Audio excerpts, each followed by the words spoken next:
Sitting in the car for a long time often means getting problems in the buttocks, throat, neck and back. Everywhere it starts to hurt.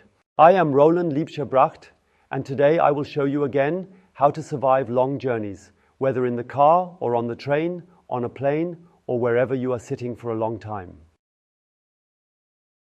And I have Ina with me again, and Ina will show you what you can do. Ina, please get out. What we are going to do now is use the car as a training tool, as a comfort tool, so that you can truly enjoy your travels.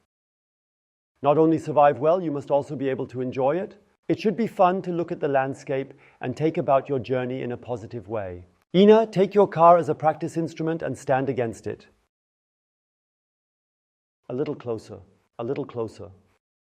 Okay? And now we will first compensate for the long sitting. That means Ina pulls in her belly button, which straightens the pelvis. And you may already notice how you feel a slight tension here at the front of your legs. The hip flexor is already involved, which shrinks the most during these long car rides. And then you push your groin forward and pull in your belly button. That's what I wanted to say.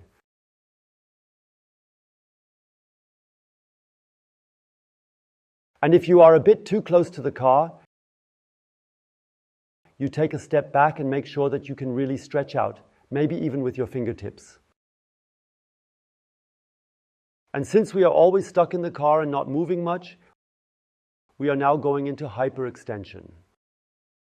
That means you let your head move nicely backward. So what's important in this exercise, it should be ensured that the pelvis is straight, that the groins are pushed forward, and that the belly button is pulled back.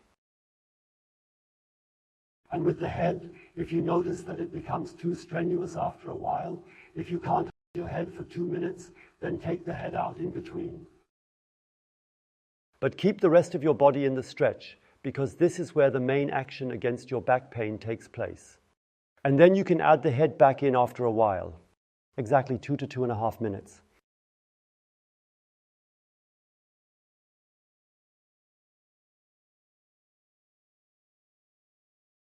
If people are watching in the parking lot, invite them to join in if they don't know what you're doing.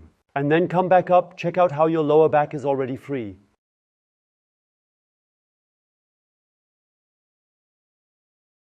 And now it's about the fact that we are constantly sitting with the steering wheel here, slumping in and collapsing, similar to how we do at a desk, of course. Now we have to open this. You open your car door, I'll show you quickly. Then you stand in such a way that one hand is on the roof and the other hand on the corner, far back, so that you stand well. And now bring the upper end of your sternum nicely downwards. Let's start with that. Place one hand here, and then with the other hand, see how you can position yourself to reach from one side to the other. Now lower the upper end of your sternum downward.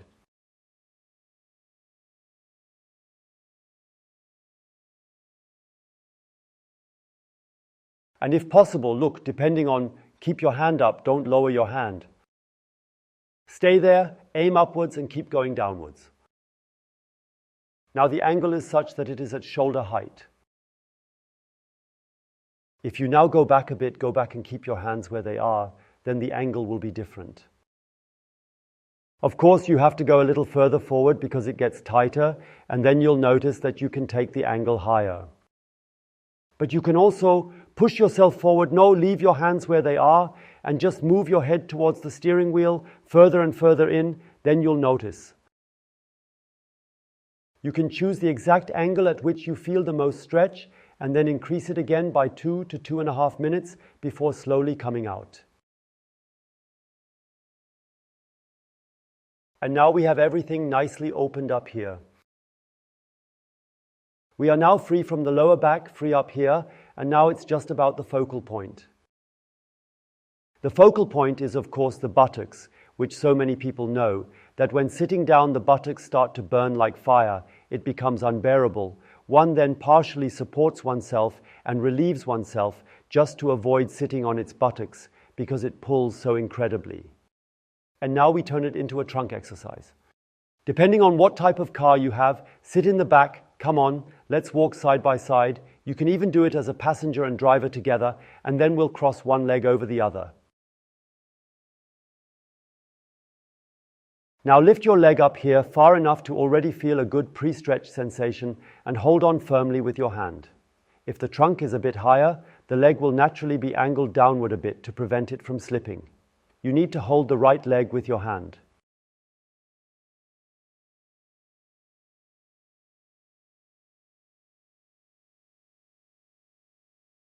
And the next thing is you arch your back, really arch your back.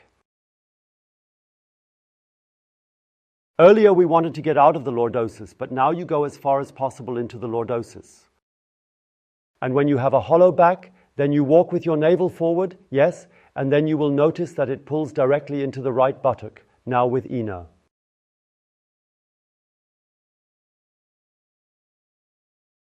It is important that you do not round your entire body, but that the navel goes forward, and then you probably notice the exact spot in the buttocks that also starts to burn.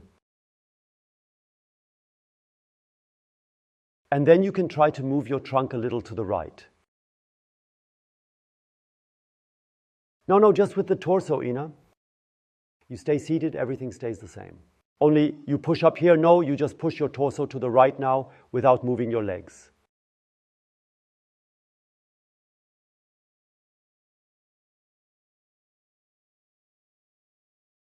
Good thing Ina isn't catching on at the same time, so I can explain it well.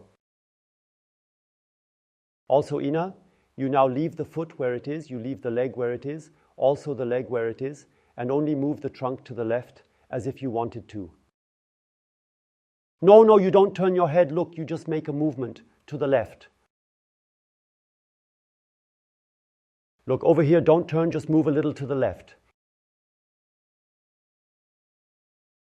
Now we have figured it out. Great job. And if you do it like that, then it's probably a little stronger for you, right? And that's the good thing. So you practically push your torso in such a flexion to the left, flexion to the right, to where you notice the most sensitivity, intensity, triggering in the back of the buttocks, because that's where the most stretching occurs. And now I have another great idea for you, because it's always about the back above all.